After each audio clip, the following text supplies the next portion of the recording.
여러분 안녕하세요. 여러분들의 비타민 윤설유입니다. 네, 오늘은 대한민국의 축제 문화, 북한의 축제 문화에 대해서 재미나게 얘기를 해보도록 하겠습니다. 네, 한국에 오니까요. 1년에 제가 알기로는 축제가 약 2,000개 이상의 축제가 있다고 합니다. 네, 제가 알고 있게 정확히 숫자를 제가 세지 못해서 근데 작은 축제, 큰 축제 아마 더 이상일 겁니다. 제가 봐서는 포함이 안 돼서 그러는데 각종 지역마다 제가 축제가 있어서 설미가 먹고 살거든요. 아코디언으로 먹고 사는 게 맨날 제가 막 세종문화회관이죠. 세종문화회관에 가서 제가 막 연주하고 이렇게 보는 게 아니고요. 축제장에 많이 가서 연주를 하면서 이제 생계가 이제 유지가 되기도 합니다. 거기 생계 유지에 엄청난 큰 도움이 되는데 그런 축제를 다니면서 너무너무 놀랐던 점들이 많습니다. 북한에도 축제가 있을까요, 여러분? 네, 북한에도 여러분 대형당 감자도 있고요. 네, 자기 고향 특산물들이 다 각기 맛있는 게 있습니다. 왜? 한국에 없는 것도 있어요, 북한에. 그런데 그런 가을철에 축제를 하지는 않는다, 이 말씀입니다. 축제는 오직 딱 하나. 어디가요? 네, 전 축제라고 들어봤던, 축제라는 단어를요, 어디서 들어봤냐면, 북한은 명절 분위기, 명절 분위기 앞에서 우리가 막 축제를 열잖아요. 근데 북한에서 축제 하나를 딱 들어봤는데 그게 뭐냐면 4월의 봄 친선예술 축전, 이게 축제예요. 전 세계적으로 4월의 봄 친선예술 축전이 4월 15일이 김일성이 생일이잖아요. 김일성이 생일을 경축해서 전 세계 예술인들이 평양에 모인다, 이래서 이걸 축제화를 시킵니다. 그거를. 그러니까 전 세계가 모이는 축제다. 전 세계 사람이 김일성이를 흠모하고 사랑해서 축제가 열렸다, 이러는데 전 그 사람들의 그 등수도 있고요. 축제를 다양하게 예술인들이 모여서 하는데 북한 노래를 막 불러요. 막 북한 노래를 발음이 잘 안 돼. 우리 한국 발음이 꼭꼭 씹는 발음이라 되게 웃겨요. 그 특별한 노래가 있는데 뭐 수령님 밤이 퍽 깊었습니다라는 북한 노래가 있거든요. 밤이 퍽 깊었습니다 이렇게 하는 그 외국인들이 4월에는 이렇게 밤이 퍽 깊었습니다, 이 가사를 밤이 퍽 깊었습니다 이렇게 그 축제 때 그런 희귀한 걸 들을 수 있어요. 그래서 저희는 대학에 가거나 이제 뭐 중학교 때, 초등학교 때 보면 장기자랑을 할 때 거의 빠지지 않는 게 이 밤이 퍽 깊었습니다입니다. 해외 외국인들이 북한 노래를 불러야 되잖아요. 얘들은 사상도 없어요. 북한 노래를 불러야 점수를 많이 받을 거니까 북한 노래를 막 부르느라고 하는데 제대로 부르는 사람이 없다는 거죠. 근데 가장 1등을 많이 해가는 데가 어디냐면 중국 조선족 예술인 협회. 그리고 조총련 아시죠? 일본. 네, 조총련이나 중국 다 우리 민족이다 보니까 정말 퀄리티 있게 공연, 의상부터 시작해서 정말 맛깔스럽습니다. 그때 그 사람들이 부르고 춤추는 게 북한에서 딱 유격화된 공연만 앉아서 보다가 이제 조총련이나 중국 조선인 예술협회인지 뭐 그쪽에서 나와요.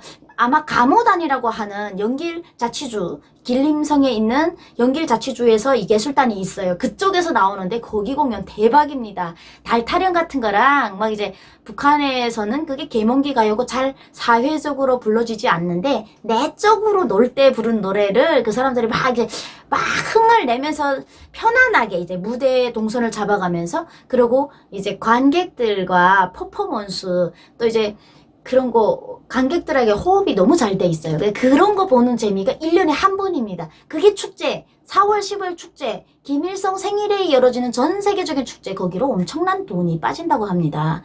왜냐면 그 사람들 비행기 값부터 시작해서 숙식비부터 시작해서 다 북한이 제공하는 거죠. 그 사람들이 돈 내라고 하면 누가 축제에 오겠습니까? 저도 그렇죠. 축제 갈 때 누가 저를 공짜로 오랍니까? 차비? 공연비를 다 챙겨줍니다. 그러기 때문에 가는 거고요. 그 사람들도 아마 저와 같은 마인드가 아닐까.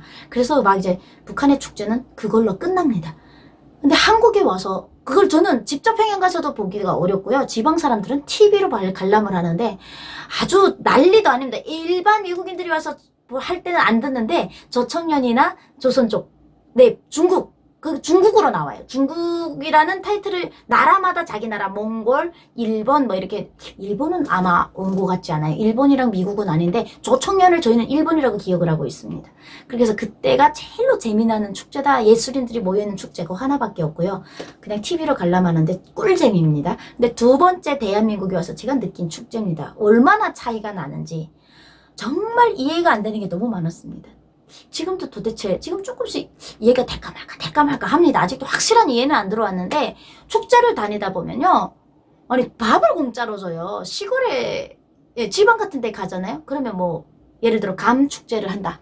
네. 그러면 감 축제, 배 축제, 쌀 축제, 명태 축제, 네, 대게 축제 끝도 없습니다. 이 세상에 생물이 우리 농가에서 만들어진 고추가 유명하다면 고추 축제를 하고요. 축제가 끝도 없어요. 쌀 축제는 전국적으로 다 하나 봐요. 다 자기네 쌀이 좋다고 홍보를 하고 지역마다 으쌰으쌰 하기 위해서 자기네 축제를 통천하게 크게 하는 지역일수록 아마도 좀 퀄리티가 올라가. 그 지역 사람들의 생활 수준이 좀 다르다는 걸 제가 좀 느낍니다. 다니면서 보면. 근데 축제를 할 때 축제장에 가잖아요. 밥, 빵, 떡 다 공짜예요. 지나가다가 전표를 달라는 사람도 없어요. 갖다 서면 그냥 주는 것 같아요. 막 가져다가 비폐식으로 이렇게 해놓고 저는 이런 돈이 다 어디서 나오나 처음에 축제를 갔는데 그냥 잔치, 동네 잔치 다 오픈해 치우고요. 지나가던 할아버지, 지나가던 꼬맹이, 지나가던 북한에서 온 저도 그냥 상관없이 가서 막 먹은 다음에 또 가지고 가라고 합니다. 똑같은 거 또 싸주시면서 다음 축제장에 이동해서 제가 밥을 못 먹고 가야 됩니다 하면 또 축제위원회 분들이 아이고 먹고 살자고 한국에 왔는데 그렇게 굶고 다니면 되겠어? 이러고 비닐봉지에다가 떡을 이만큼씩 인정도 많으십니다. 우리 국민 여러분들이 다 이렇게 싸주시면 저는 축제 맨날 축제가 됐으면 좋겠는데 이 축제가 1년에 9월 10월 그리고 4월 5월 이렇게 4개월이 바짝 쐬고요. 그 다음 달들은 듬직하다 이겁니다. 근데 그래도 그 축제철이 오면 같이 막 설렙니다. 이게 이제 가을철에 추수 다 하고 그때 서로 막 축제를 여는데 거기다 또 더 놀라운 것은 그냥 앉아있으면 돈 벌더라고요. 축제장에 와가지고 끝까지 앉아있잖아요. 그럼 경품 추천이란 거 해요. 근데 오래 못 있다 가시는 분들은 그 표를 막 버리고 가더라고요. 그 표가 없으면 다른 표를 또 찝어줘요. 오래 앉아있는 사람은 어떻게 하나 걸리게 돼 있어요. 그거 보면 흰쌀 10kg짜리 20kg짜리 TV도 나오고 냉장고 김치 냉장고부터 시작해서 어떤 데는 자전거도 몇백만 원짜리가 나오는 데가 있고요. 전 최고로 큰 그 축제를 여러 가지 많이 이제 경험을 해봤는데 어떤 데는 상품권이 현금이 나갔잖아요. 그런 상품권을 막 100만 원, 200만 원 이렇게 주는 데도 있어요. 그러니까 등수에 따라서. 그런 축제들을 보면서 이야 먹는 게 공짜라는 게 전 제일 충격입니다. 아직도. 그걸 어떻게 예산을 잡아가지고 없으면 계속 내온다니까요. 떡 다 먹었잖아요. 그럼 또 어느 분이 가서 또 떡을 갖다 놔요. 그래갖고 그냥 마음 편하게 먹고 막 편하게 막 그냥 먹는 건 순한 것 같습니다. 대한민국에. 그리고 더 신기한 것도 하나 뭐냐면 축제장에 가면요 과일 축제가 많잖아요. 좀 최근에도 이제 저희가 이제 배 축제도 가고 홍삼 축제도 좀 전이란 며칠 전에 갔다 왔죠. 네, 그리고 뭐 배 축제도 있고 뭐 꽃감 축제도 있고 뭐 많습니다. 그런 과일 축제를 가면요, 축제장 올라가는 그 옆길에 봄에는요 봄 축제를 할 때는 꽃바다가 펼쳐지고요, 가을에는 이렇게 이따만큼 제 머리보다 더 큰 복숭아 배들이 이따만큼 열리고 포도도 알알이 다락다락 열려있고 감은 또 얼마나 이쁜지 한 가지에 그냥 이따만한 감들이 토실토실한 감들이 다닥다닥 붙어있어요. 다닥다닥 막 보는 것도 너무 예쁜데 한국 와서 처음 봤습니다. 전 과일이 나무에 달려있는 것을 그렇게 큰 과일이 달려있는 것을 처음 봤어요. 북한에 있을 때 제 고향이 함경도잖아요.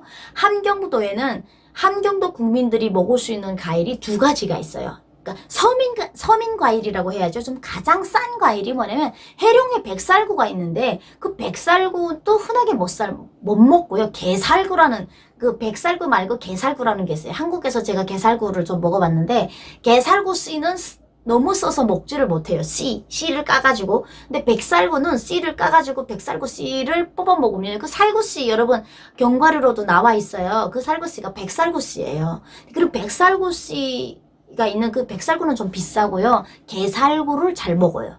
그건 제가 좀 싸요. 그리고 두 번째 함경도 화성에 배라는 게 있는데 청배 한국에 없습니다. 그 배가 파란 배인데 껍질이 너무 얇아가지고 손톱으로 이렇게 벗겨도 껍질이 벗겨지는데요.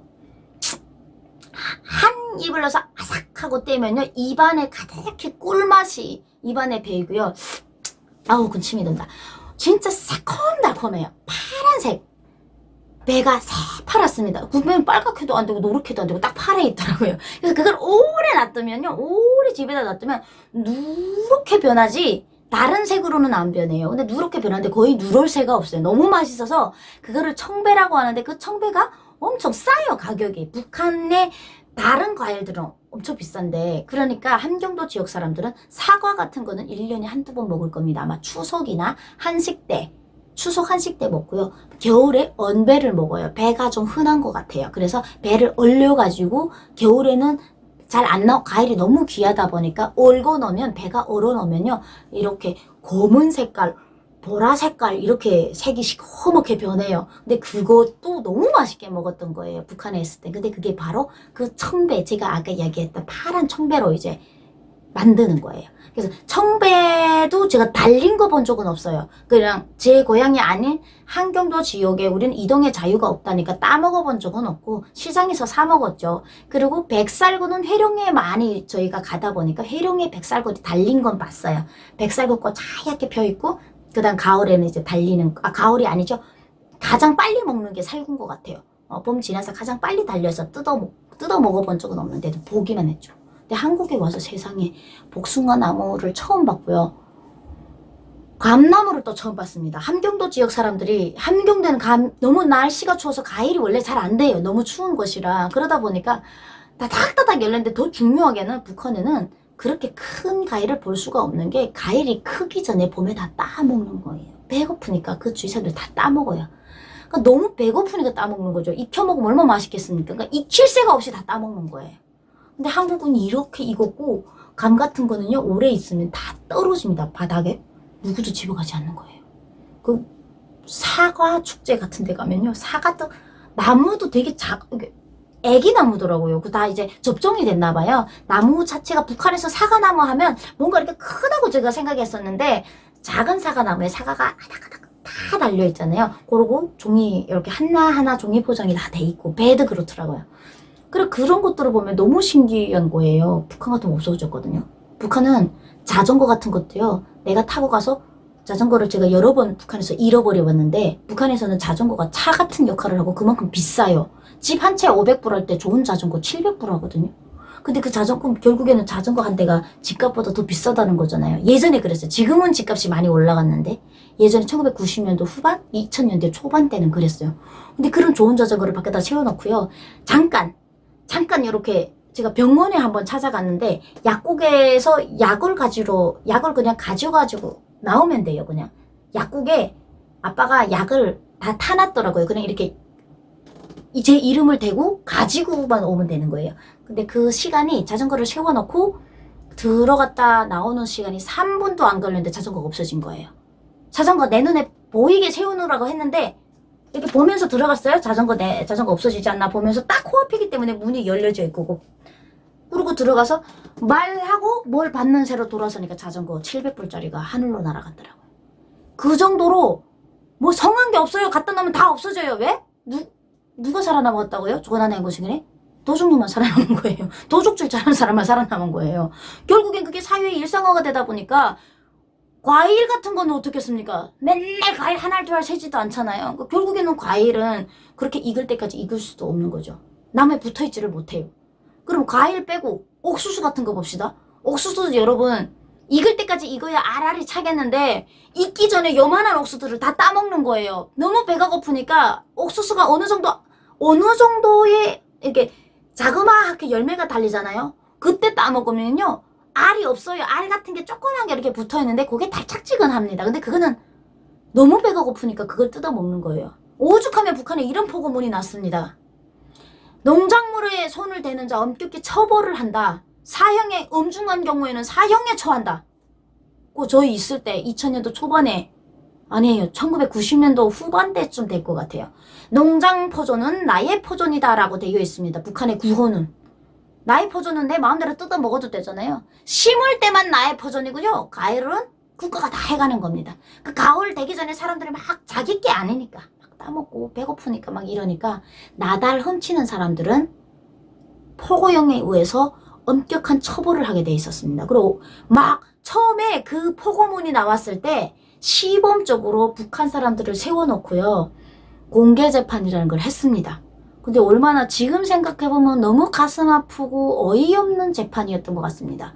이 자는 옥수수 7kg에 해당하는 뭐 어느 농장에서 그거를 이자가 훔쳤대요.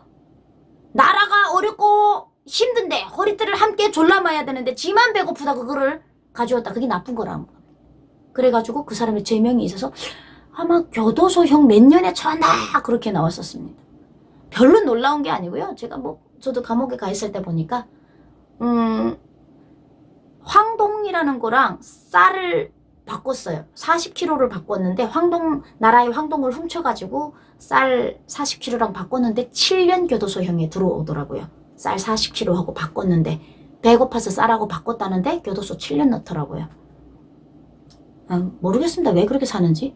그럼에도 내가 잘못했다고 생각하고 사는 겁니다.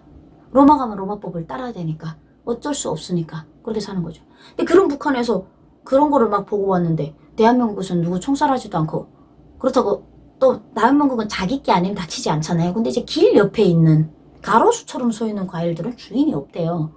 그런데도 누구도 안 따가요.